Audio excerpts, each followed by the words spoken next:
So welcome. There's lots of people joining the call this evening, and I'm Judy Reith, and you are? Well, I'm your current husband. Current? Yeah. Yeah, you'll do for now. My name's Adrian, yeah, and we're delighted to have you join us. There's Yes. quite a lot of people joining us for the first time, which is just great. Yeah, welcome. We're in our home, as I'm sure all of you are as well. We haven't been out, we haven't been anywhere, we haven't been doing anything naughty. No. Not much. No.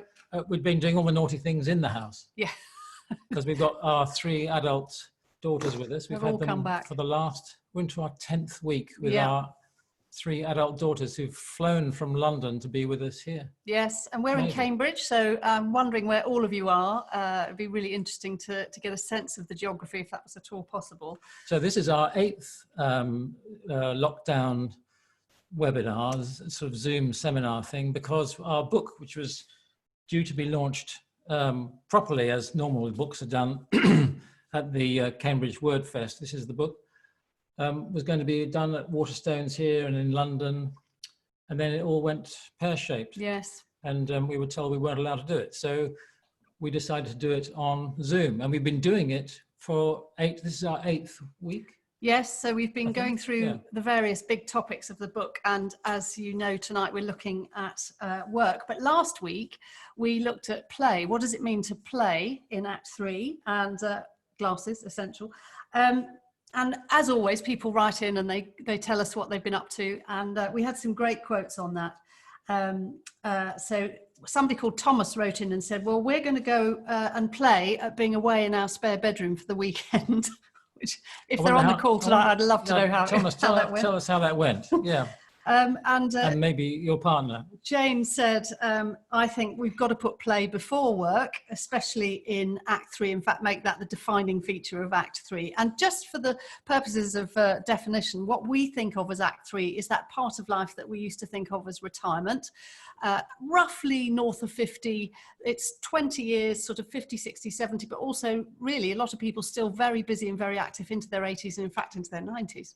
Because life used to be a 3-act play, we think, and now because we're all living longer and with better health and higher expectations, it's become a 4-act play. So we've got this kind of extra act, which we're thinking is kind of post 50 onwards, and an awful lot of us are thinking, actually, there's more I can do with this. I don't want to live a life where I regret anything at the end with all this time and extra opportunity. So I'm going to take advantage of it. So this book we are just publishing now is really a kind of guidebook to help you look at what's important for you in this time of your life and to get the most out of it. And so you can live your life without regret.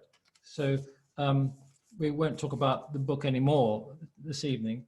But it's, you know, talking about play, one of the things I did this week was I turned 65, which was very, very lovely thing, a surprisingly lovely thing to be doing in lockdown, because when I went to boarding school, and all my birthdays during that time were at boarding school. So, you know, it was a kind of a lockdown thing for about 8 years there. And it feels like we've been doing 8 years here. Yeah. But I've really enjoyed it because of our lovely daughters being here. And we made the most of it, didn't we? And the weather was amazing, as it still is. And their, you know, the renewed relationship we've had with them, which we didn't expect as adults, it's been great, isn't it? So Thomas has already replied saying that they did have a great weekend away in their spare room. They had 24 hours with no electronic devices on or TV, which was fantastic. So Tilly will come on in a few minutes. She is doing all the backroom stuff on the Zoom tonight, but it is all about work. So what are we actually going to cover tonight? Well, in the book, we decided to make it easier and more understandable that we would kind of describe anyone's life, your life, my life, our life, as a tree. And the tree is the thing, here it's coming up on the screen, I think, thanks to Tilly. The tree is, like any tree, is supported by 4 roots. Just hoping that's going to come up.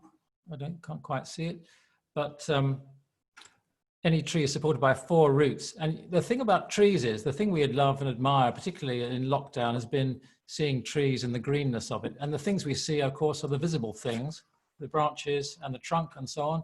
But the really important thing that sustains the tree is the roots. And the 4 roots are, Tilly, don't worry about that. If you can't get that video up, we'll just find the... Sorry about that. Don't worry.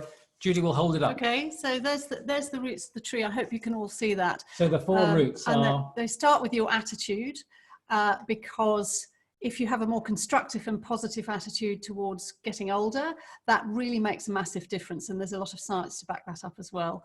And then we have purpose, which is this time in your life when you can maybe for the first time really think about what your purpose is. What are you here for? What is your legacy to yourself, to your loved ones, and perhaps to the wider society?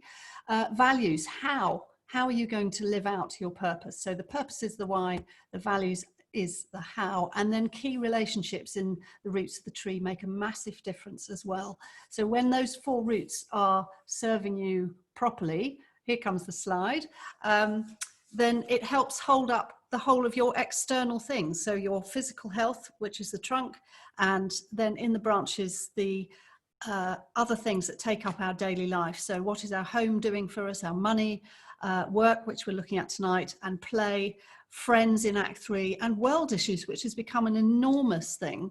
When we've done lots of workshops, Guardian masterclasses around this, and a couple of years ago, when life was, inverted commas, normal, people used to come into these sessions, and their biggest concerns were around money and health, weren't they? That's what they came in thinking more about. Interestingly, times have moved on, and the world seems to be more pressing thing. But actually, in our model for what we're going to be talking about tonight, particularly with Tricia Cusden, we're going to be concentrating on the roots, which Tilly, we can show us. You're manipulating the tree very well, thank you, which Judy just explained, the things that really sustain and feed everything else. So it's our idea that which we hope you'll grab hold of, which is that if there's a storm, your tree is threatened somewhat, then it's attitude, purpose, values, and key relationships you need to really concentrate on.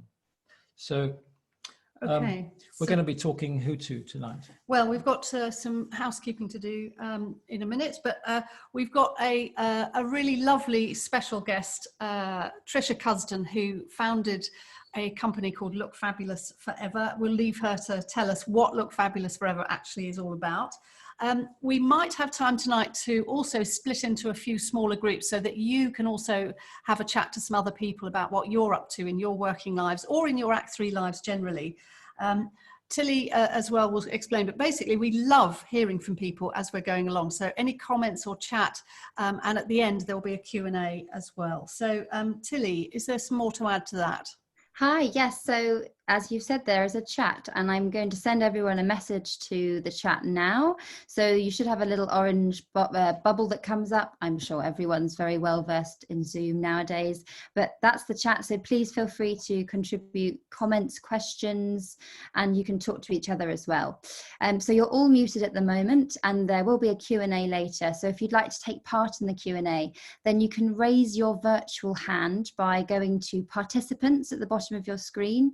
And then on the sidebar on the right, there should be a little blue hand that you can raise. And I believe there are some other reactions. You can do some clapping or some thumbs up as well. So do please feel free to engage with that. And finally, this is being recorded. So, and that's all from me. Thank you. Okay, thank you, Tilly.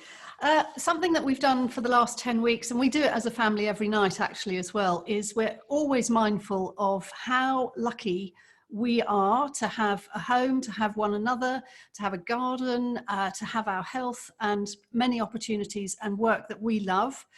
And one of the things that we're very aware of, as I'm sure huge numbers of you as well are, is those who are not having a good time right now, for whom this is a really difficult time and painful and frustrating and a big worry. So we always light a candle to think about those who can't be with us for whatever reason, and those who are having a difficult time, just to hold them in our hearts as we go forward. So this is the Act 3 candle.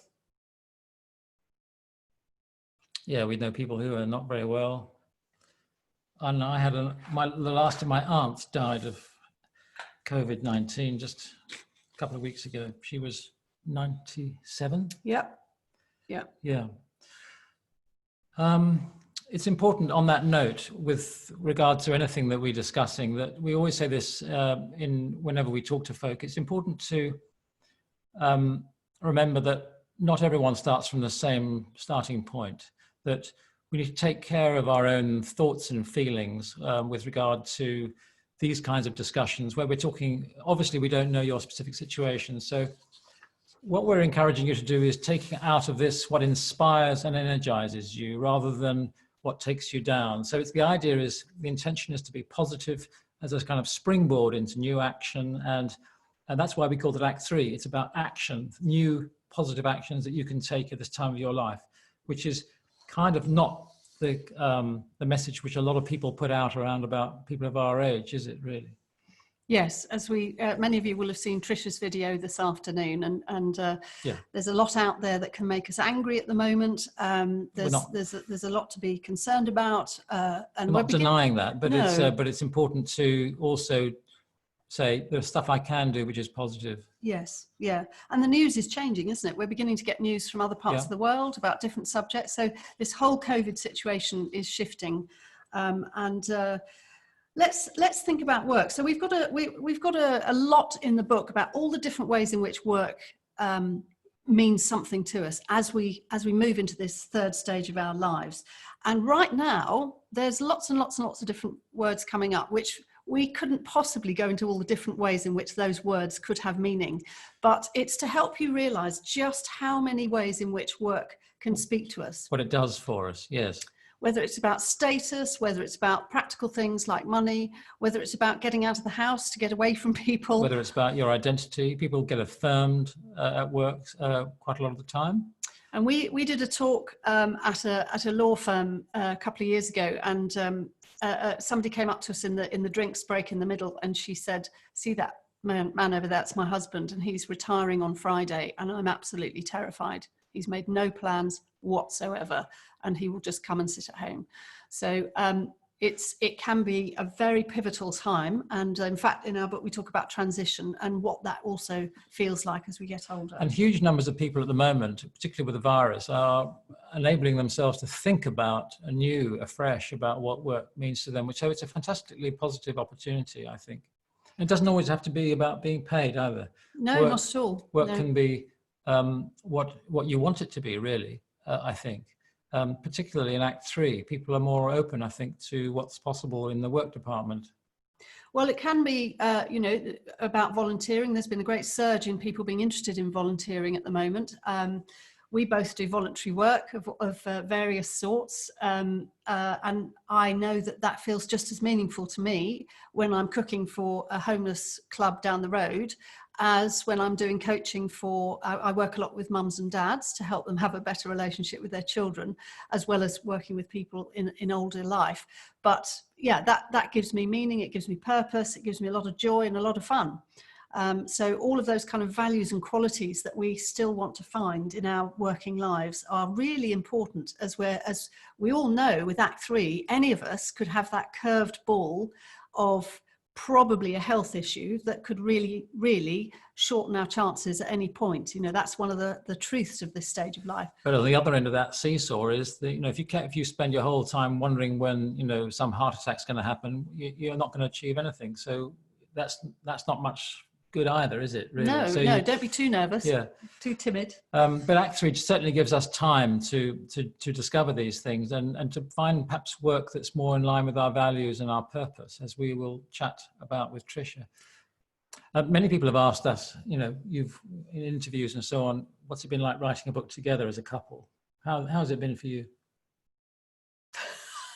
It's been fine. It was much better than I thought. We are really different people. We've been married over 30 years.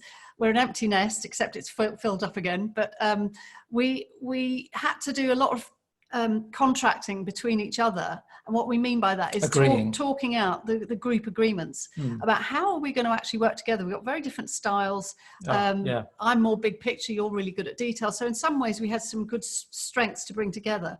But did we disagree? Yes, we did. But we always committed to keeping on talking about it until we found a way through. One of the things I like about what we ended up with, leaving aside the process, was that actually now I can't tell who wrote what in our book. It's all melded together in a beautiful kind of melange of you and me somehow or other, and that's something I'm proud of. You mentioned that guy, the woman you spoke to at the law firm about work, and it reminded me of, if you've seen that film Taxi Driver, there's a sequence in there where there is one of the cab drivers says, he's talking about the job, and he's been doing it for too long, and he doesn't know why he started driving a cab, and now he can't see himself any other way. And he says, the quote that I took out of that, which I really like, is, you do the job, you become the job. And it's very easy with work to allow the work you've done in your Act 2 life to define you, to limit your view of what's possible. So it's hard to see yourself, to reimagine yourself in Act 3 outside of those parameters. So that's something we're going to think about tonight.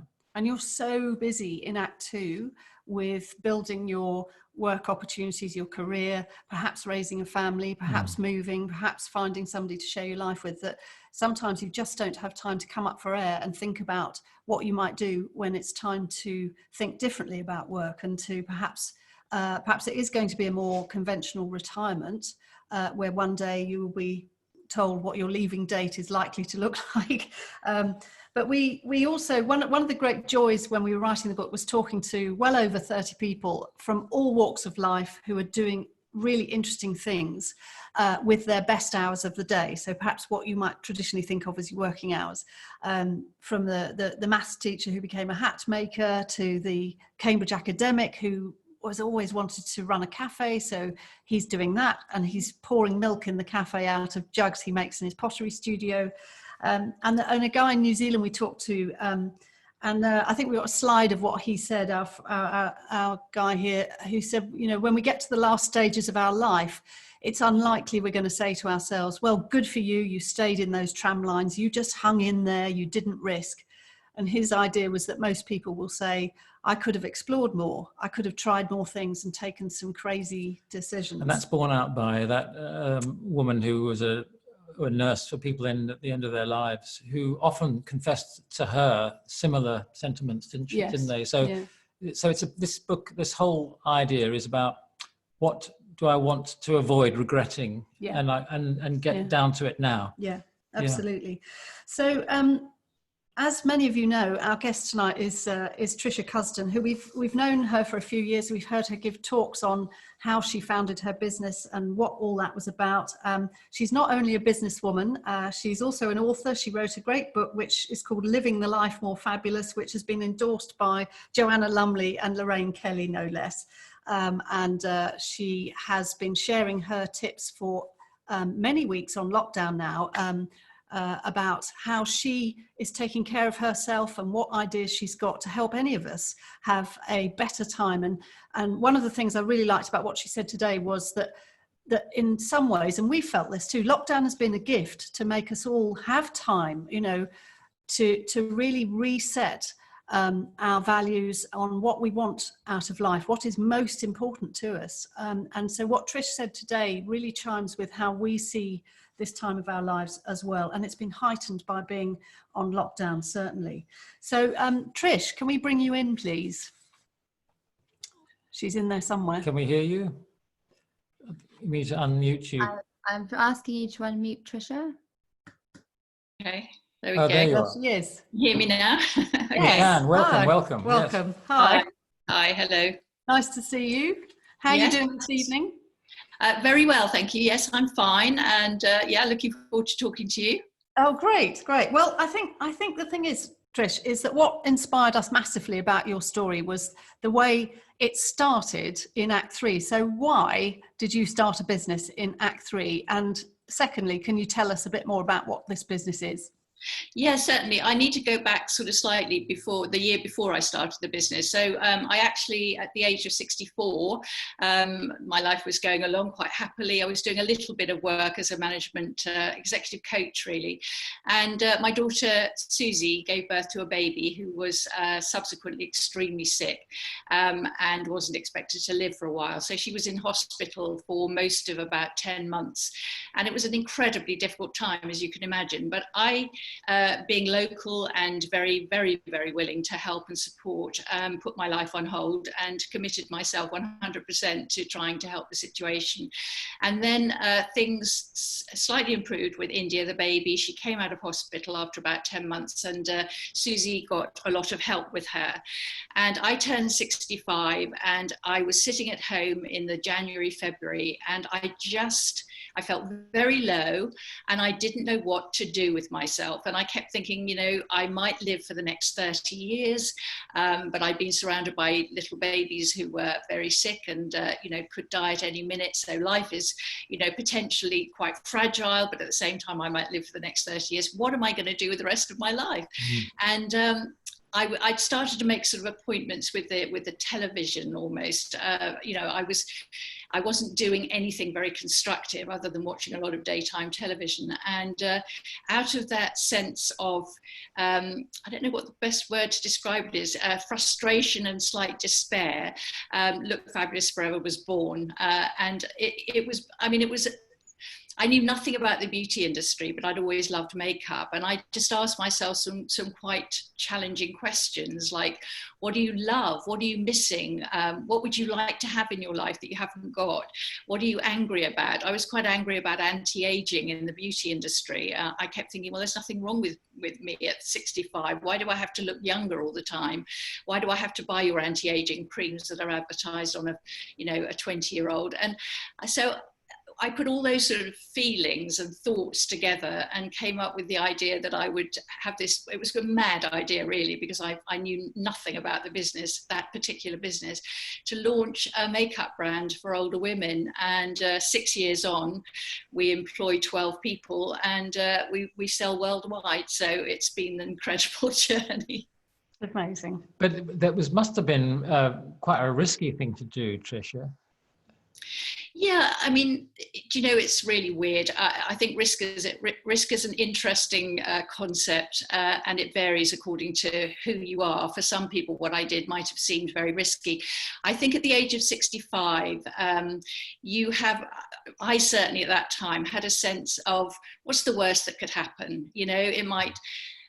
It might not work, but so what? Nobody's going to give me grief about that, and a lot of people were saying, well, yeah, have a go. It might be amazing, sort of thing. So I thought I've got very little to risk psychologically if it goes wrong. I did put some money into it, but there again, I looked at that financial risk, and I made sure that it was never going to be anything that would really damage me from the point of view of my retirement. I knew not to risk my shirt, so I very definitely didn't put ridiculous amounts of money into it. And I just thought, I'm just going to have a go, and it could fizzle out after a year, but I'm going to have some fun. And I just started to get really excited about the whole prospect. You sound like someone who wants adventure. Yes, I do. I think all through my life, I've always been quite entrepreneurial, but I think all through my life, I've really enjoyed putting myself a bit on the line. I quite like pushing myself out there a bit and going, oh, is this going to work or not? And sometimes it doesn't work. I've definitely fallen flat on my face from time to time. But at the same time, I do think that being alive, to feel really positively alive, you do have to be risking it a little bit. And one of the things that I feel very passionate about, now I'm 72 now, is that what I don't want to happen as I get older is to become overly safe. I don't want my life to become overly safe. I think there's a huge danger that you kind of pull your life in a little bit. You make it smaller. You restrict things just in case, hadn't better do that kind of attitude. And it worries me a lot. I don't want to be like that. No, good for you. Well, so Tricia, why do you think that, where does that pressure come from to be safe in our society, do you reckon? Oh, I think it comes from, I think there's a really weird how we're the first generation to really desperately need to reframe the whole idea of what retirement means. We mustn't use as role models our own parents and grandparents. So my mum and dad saved very hard for their retirement. They were business people themselves. My mother never got to retire. She was still working at 67 and died of cancer. But there was a sense in which retirement for them was really about sort of, you know, pulling away from the world. It wasn't about exploring the world more. It was about closing down quite a lot. You know, not risking too much, not finding adventure, and so on and so forth. And I do think we're a very different generation, thankfully, not least because we expect to live longer than our parents expected to live. So I just think that as a generation we can do it very differently, and we need to do it very differently because we are very different. We are aging very differently from the way that our parents aged, and I think by using them as role models, that it doesn't serve us at all. And as you know, in our tree, we've got the attitude, the purpose, the values, and the key relationships. And I know some of the things you've been talking about as well very much chime with that. So let's go back to that time when you were starting your business, and you had everything to play for. You were up for giving it a go, which to me is a fantastic attitude and such a great example for anybody who is thinking now's the time for me to do something different. Perhaps I have got some time, perhaps I have got a little bit of savings that I can throw into something. So tell us a bit more about your attitude and your purpose. Well, I think the word purpose was absolutely central to the whole thing. My problem back in sort of January, February, just in 2013, was that I felt that my life completely lacked purpose. I've got this thing that you need something better to get up for in the morning than the fact that you've got a full bladder. It just that is not a good reason to get up in the morning. And if that's the only reason that you've got to get up, then you really do need to start doing some work through your book and get some ideas about what you would like to do. So I think that purpose, it's really funny because I came across the concept of ikigai for Japanese community just before I read it in your book. And I was researching very long-lived communities because I'm very, it's fascinating to see where are these groups of people who all live to 100. There must be something they're doing right. Yeah. And obviously diet plays a big role, I think, in a place in Greece, in Ikaria and the Sardinia. They both have very strong Mediterranean diets. They eat lots of beans and they have antioxidant properties. But there's the Japanese community. There's one particular one, but they live according to the concept of ikigai, which is purpose. Mm-hmm. And of course they have strong social connections. So this idea of living your life with purpose, and also the building and honing the relationships that you have, make them want to live a longer life. So I think that's an absolutely basically essential thing that we all need to do. Why am I alive? What am I for? What am I doing here? And it's a very difficult thing to start talking about regrets on your deathbed. But surely, you could sort of think, what would I most regret? And you could think of me on my deathbed, looking back to the age of 65 and saying, I had that idea to start a makeup business, but I thought about it and I thought, do you know what? That's so stupid. You don't know anything about the beauty industry, and, who are you to do something like that? And lying there and regretting that moment that you didn't actually go down that path. You actually went down the path of safety and said, no, I'm not going to risk that. I'm not going to try that. So I do think that this whole idea of purpose is key. And then attitude. I mean, attitude is really informs absolutely how you live in the world. I have a bit of a thing about thinking yourself into old age. You know, again, this harks back to our parents' generation, our grandparents' generation. I have a photograph of my grandmother who died when she was 57, and she looks like a little old lady. You know, she was only 57. I thought she was a little old lady because I was a child, but you know, you sort of look at those photographs and you sort of think they were old at that age. They were old. They expected to die not long after that, as they did. And you know, we have these longer lives now, so we have to sort of switch our attitude away from that sort of bent over, you know, with a walking stick type feeling inside, that is who we are, and I think attitude informs a lot of that. So I think once you start thinking differently and you change your attitude, then lots of other things become possible. How would you say to people to change their attitude? Well, attitudes tend to flow from beliefs. So it's like if you wrote down all those things that you believed to be true about old age. I mean, we have a society. I'm fascinated, and we're in this COVID lockdown at the moment. We have had for the last 10 weeks the words vulnerable, weak autoimmune system. We've had self-protection. We've had this catastrophic thing happening in retirement homes. We know that this is a virus that only, mostly attacks those people who are older. This is a very, very ageist virus.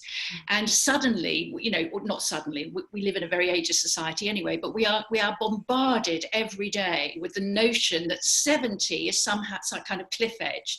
So here, you're going along at 69 and, 364 days, and suddenly you reach 70 and you drop off a cliff. You're vulnerable. You're going to get this disease. If you get the disease, you're going to be terribly ill. You're going to die. You're going, it's doom, gloom, desperate stuff. And I think that is really dangerous, because it feeds into this notion that the media love to go on about, that aging is all about feebleness of mind and body, and it's all about decline. And actually, fighting that and just saying, hang on a minute, I'm 72, I work full time. In fact, throughout this COVID crisis, if you like, I've practically been working 7 days a week, because I'm making these videos every day.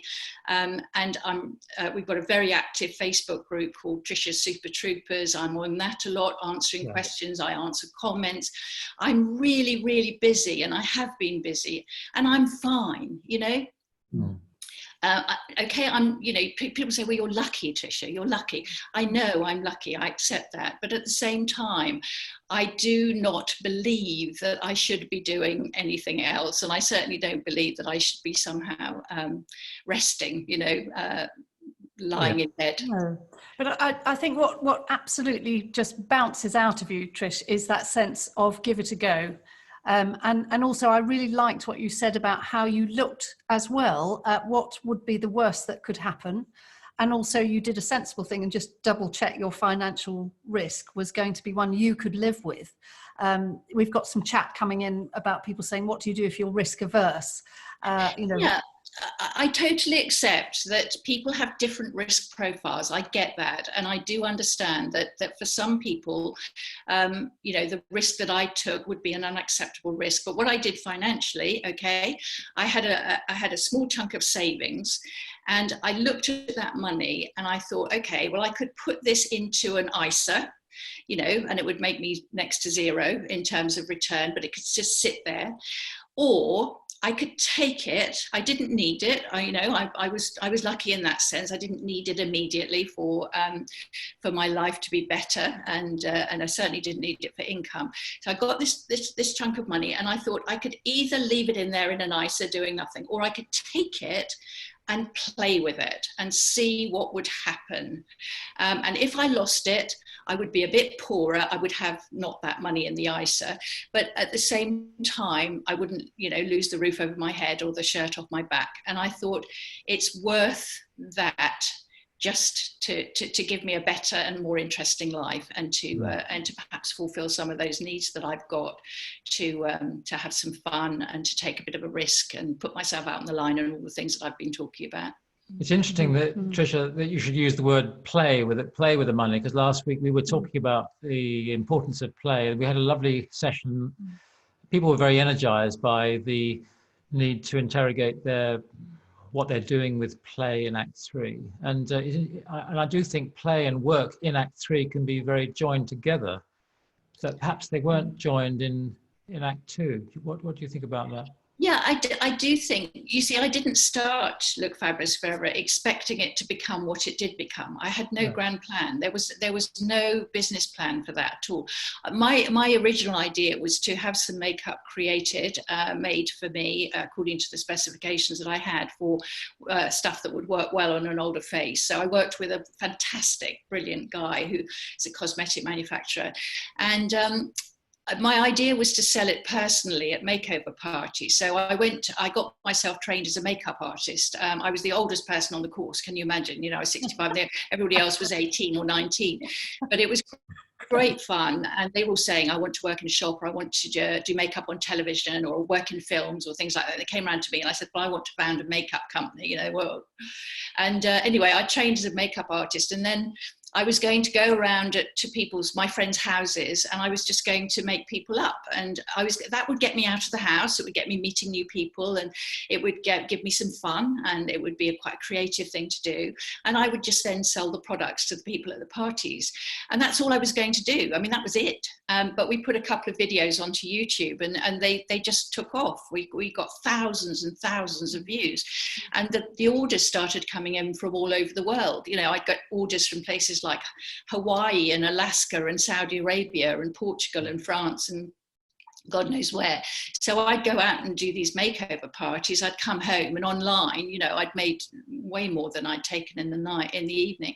And the business just changed. It just took on a life of its own. And then my daughters joined me, and, you know, we built a business. But that was not my intention. My intention was to play, was to have fun, was to enjoy myself. I didn't set out to make money. I didn't set out to do anything other than to have a life, because I felt that I felt after India, which was a very traumatic year, the following after Christmas, when I turned 65, I kept thinking everybody else is kind of starting to resume their lives. You know, my daughter and her husband started to go back to work and resume their lives. And I had no life to resume. And I didn't know. I'm divorced. I live alone. I didn't know what to do with myself. So the business was intended to just be fun. Yeah. The message I'm getting from all of this is lighten up, you know, in Act 3. From you, the message I'm getting, you know, in terms of work and your attitude and all that. Yes, I mean, I'm sure there are people who still need to work in Act 3. You know, I'm not in any way denigrating that situation. I'm merely saying that in my situation, work for me was the way that I could express what I wanted to do and what I loved, if you like, and it turned into something completely other, which was not my intention. But it grew out of something that I think we all need when we go into Act 3, and that is to find a way to live that is fulfilling, satisfying, and gives us a sense of purpose, really. Yes, and for you it was a business and is a business. And in fact, I think you went to the Oscars, didn't you? Yeah, that was one of the most mad parts of it. So we, the year before last, our 3 primers, which is a face primer, an eye primer and a lip primer, were chosen to go into the Oscar goodie bags. And I'd never been to LA, so we flew out to LA, me with my 2 daughters, and we actually went to Elton John's after party. I mean, the whole thing was totally surreal. I mean, I can't begin to tell you how surreal it was. And we were standing on this sort of red carpet watching all these people go by, dressed up to the nines, and it was about 1 o'clock in the afternoon and extremely hot. And we were standing there, and I kept saying to Anna, can you actually believe that we're here? This is completely bonkers. Man. So if you'd told me, you know, back in 2013, before I started the business, that that's what would happen, I'd have gone, don't be ridiculous, you know. But it shows what's possible, doesn't it? You know, that you set off to have fun. You were really careful about how much money to put into it, and look where it took you, from literally your kitchen table to the red carpet, and then you've written a book as well, and as you say, now it's a full-time job. There's no stopping you. So do you have any other advice that you'd like to give to people who are sort of peering over a cliff edge and thinking, I've got some resource, whether it's time or energy or cash or whatever, or all three? What's the one thing that you think they need to help them jump off that edge? I suppose, you know, I think you can be sensible and ask yourself questions like, what's the worst that could happen? You know, I mean, why not? Ask yourself, what's the worst that could happen? And then if you can cope with that, the worst that could happen, if you can cope with that, then you can say, well, that's very unlikely to happen anyway. So maybe I can do it, you know, have a go and see what happens. The thing is that unless you take that first step, you'll never know. And, you know, somewhere, gosh, that's a terrible cliche, but, you know, a journey of 1,000 miles starts with a single step. Somehow you've just got to make that first step. I didn't find it difficult at all to make the first few steps because actually I just kept thinking, you know, what could be the downsides to this? And there didn't seem to be any that were really very serious. And like I said, if it had failed, I'd have just said, well, at least I had a go, you know. And Tricia, how has it changed you? Has it changed me? I think that's a really interesting question. I'm not sure it's changed me an enormous amount, but it certainly made me a lot happier. I would say that here I am, you know, 6-7 years down the line. I now work closely with my two daughters. We have, you know, we've been having Google Hangout calls every day throughout this pandemic because we're still working together. And I love that. I can't tell you how much I love that, but I'm definitely happier because I do just love what I do and I enjoy it. And let's face it, makeup is not serious stuff. I mean, it's very serious stuff in one way, but on the other hand, it's not. It's a creative thing and it's a lovely thing, you know, it's a fun thing, you know, and I totally get that some women don't want to wear it and they're not interested in makeup, and that's absolutely fine by me. But there are lots of women who do. And I just think that that's one of the reasons I enjoy it so much, because it's about something that gives quite a lot of pleasure and confidence and all that kind of thing. And so I'm operating.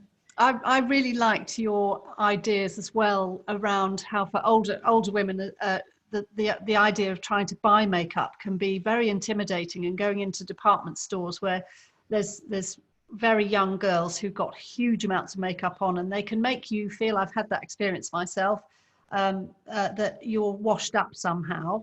And they talk about your wrinkles and your saggy bits, and what do you want to disguise? It's all about hiding everything and making you look younger. And Absolutely. I love the way you used ordinary people and made anybody have access to wanting to play with makeup through your videos. Yeah, I think all that you said is absolutely true. That what was very important to me when I started the business was that we would never use models that weren't the right age for our customers. So, you know, I used my friends to start with. So all my friends volunteered to be in the videos and in the photographs. So they were all in their 60s. And we've never used anybody younger than the people that we know buy our makeup. And that's very, very important to me. We've never used the language of anti-aging. We might say the word youthful, but youthful is a different concept because we associate, you know, youthfulness with looking healthier and things like that. But we're not banging that drum that whatever you do, you've got to look younger and so on and so forth, which I find insulting. Actually, I really do find it insulting. And so I mean. What I've also loved about Look Fabulous Forever is give me a platform to speak on behalf of older women everywhere. So I get invited to a lot of stuff at conferences and things like that. And I'm just always talking about how ageist our society is and how we've got to stop treating particularly women in the way that we do. And so it's given me the opportunity to feed the passion that I had when I started the business, in which I felt very insulted by the whole anti-aging message of the beauty industry. It's given me a voice and a possibility of actually standing up for and speaking on behalf of older women, and saying things like, you know, if you go to a beauty counter, you get treated with disdain and contempt. And, you know, why should we be treated with disdain and contempt? Because we would like to still participate in the whole idea that we too can look beautiful. Yes, absolutely. And you're a brilliant ambassador for that. I've seen you in several media situations, and fantastic. And you speak so well and convincingly. I suppose my question is, do you have a retirement plan? No, I don't. I have a retirement plan at all. I mean, I really don't. I tell you what, I do. I have something in my mind that I very definitely want to achieve, and it's very, very important to me. My grandson Patrick, when he's 30, my daughter Susie will be 60 and I'll be 90. So within the family we'll be 30, 60 and 90. And Susie, because she's a party girl, she will have a party for her 60th birthday. And I want to be at that party, and I want to be dancing with Patrick. And I've already told Patrick that he and I are going to be dancing at Susie's 60th birthday party. And I even think that we'll have a little rehearsal for this dance. But this is what keeps me excited, you know, the idea that I could potentially, you know, have this experience of being a 90-year-old woman who still wants to dance. Yes, I love it. I love it. So that's my retirement plan. Well, we want the evidence. Yeah, with any luck, we'll still be around as well. But I think the other thing that's so important there for any of us is to create positive visions of what we see ourselves doing as we get older, and to not focus on the negative side so much of what will happen if all I ever do is sit on the sofa and I never get up and do anything, but really, really inhabit your inspirational ideas that, you know, perhaps for the first time in your life, this is a chance for you to have a crack at something when maybe for years you thought, I'm not allowed to do that, or, oh, I'd be no good at that. You know, all of that stuff only resets the clock in the wrong way. And actually what Tricia's talking about there is that any of us can dream, any of us can have that chance to think about what our Act 3 years and the best part of our day could entail, whether it's a business, whether it's going back out into the workforce in some way, whether it's volunteering, whatever it is, it really doesn't matter, so long as what it does for you is something that you feel energized. I'm going to get up because, as Tricia said, it's not just because my bladder's full. Yeah, I love that. I will so wake up giggling tomorrow morning, remembering you on saying the way that. to the toilet. Yes. So you wake up and you're desperate to go to the loo. Act 3 bladders. It's time to open up some questions. I think, yes. And pull a veil over lots that. of chat coming in, and yes, Catherine says it's time to be reframing, thinking about what we can't do, and more helpful to focus on what we can do and then push that. Well, a few weeks ago we talked about the comfort zone, the stretch zone and the panic zone. So the comfort zone is just stay as you are, you just carry on getting more of what you're getting, and maybe that's fine, maybe you're really happy and really fulfilled. And then the panic zone is you've thought of something that is just so scary you're never going to get there. And the stretch zone is perhaps where Tricia was, well, let's give this a go. Who wants to ask Tricia a question? Anyone want to pipe up? Raise your hand or put question in the chat box, we can unmute you. All this technology is wonderful, yes, isn't it? Yeah. But we had a question in the chat box actually from Gillian saying, how do you balance feeling alive with needing to be risk averse, sensible? Oh, sorry, we have had that. And Georgina had a follow up. What sort of finance did Tricia invest to set up her business? Thinking of starting a business and have no idea where to start. So my seed money for the business was £40,000. But for that, I had to get all the product made and had to pay for that product. I had to get designers to design the boxes and all that kind of thing. I had to get a website built.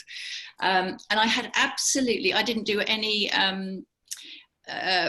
financial, this is going to sound completely mad, but I just had £40,000 and I thought I've got to be able to do it for that. And I did it for that, but I was helped enormously because the cosmetic manufacturer I went to see, I told him what I wanted and he said to me, this is the most brilliant idea.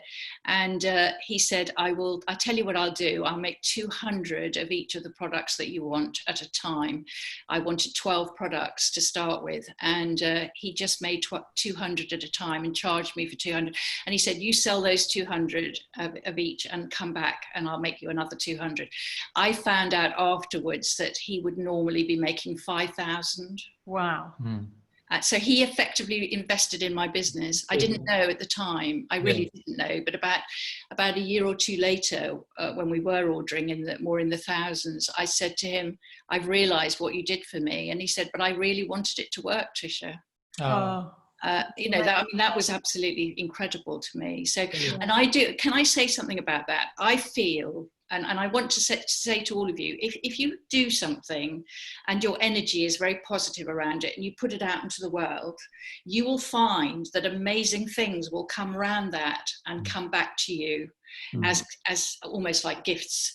And I think that he was a gift to me in the sense that he was very generously investing in my business without me realizing it. And it was incredible during that year that I was putting that business together, how much support and kindness I had. I had a photographer who charged me very, very small rates. And he came to my launch party and he didn't charge me at all for taking photographs that evening. And I just had so much goodwill and kindness from people who just basically just wanted me to be okay and for it to be successful. Some people would say, that's just luck. Yes. But I would, from what I'm getting, I think, and our experiences, if you put out positive attitude and an openness to people, you get it back in spades. Yes, always. I definitely think that's so true. And it has happened to me before in my life. And I do really believe that if you have positive energy and optimism and you put it out into the world, this sounds a bit sort of, a bit third agey and, woo-woo, but it does create a sort of dynamism around it, and it comes back to you in some way that's actually positive. And that, when I look back to that year when I was putting the business together before I launched it, I can give you so many examples. When I rang friends and told them what I was doing, they just said, Trish, yes, of course I'll be in your photographs. Yes, of course I'll be in your videos. No, of course I don't mind, everybody seeing me with no makeup on, all that sort of stuff. It's just like they were so kind to me and supportive. And I just feel like they wanted it to be successful. Yeah. And Georgina, who asked that question, says, thank you. My dear dad helped set up Avon Cosmetics in the UK in the 1960s. He would have loved your story. That's lovely. Oh, that's brilliant. Yeah, that's great. No, I think that's right. And also it really helps you to pass it back too, that we've had people talk to us about how on earth did you get round to writing a book and how did you do it? And because it was such a positive experience for us, interviewing so many great people, your dear self included, that it just gives you that inner sense of, I just want to help other people to do this now. And you very kindly agreed to come on our Act 3 talk tonight, because it's that sense of, why sit at home and be miserable if you've got something that you want to share? But it does start with that first step. And, we like you, sometimes people might say, oh, it's all right for you, but actually the more we stay in that zone of resentment and nothing like that will ever happen to me, it just perpetuates. And that's why we call it, as I said earlier, this book Act 3, because it's about acting, taking some initiative, moving forward rather than being passive and waiting for things to happen to you. Also, during this pandemic, we've discovered how kind people are Yeah. Haven't we? I mean, I have. I got something put through my door within 3 or 4 days of lockdown saying, do you need help with shopping?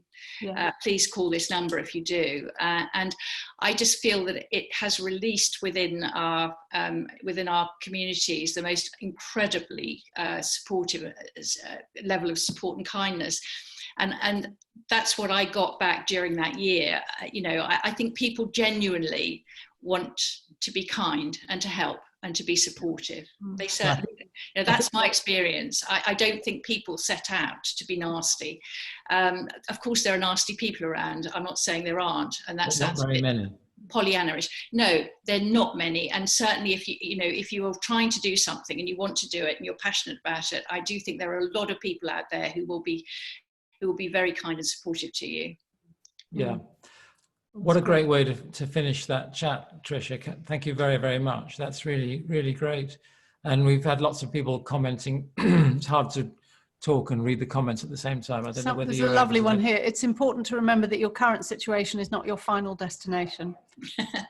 Things can definitely change, and we will be changing very soon. Our adult children will be returning to their lives next week. So this situation of COVID, which has it's felt like going forever, even that's going to change too.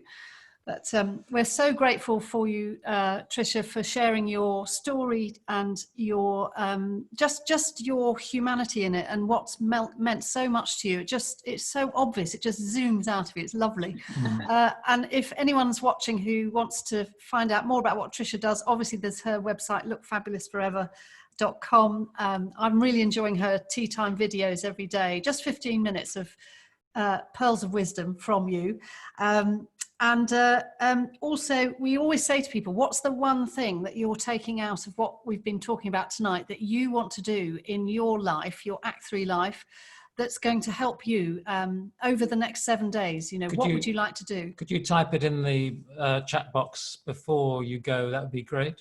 So think about that right now and type it in as we're talking.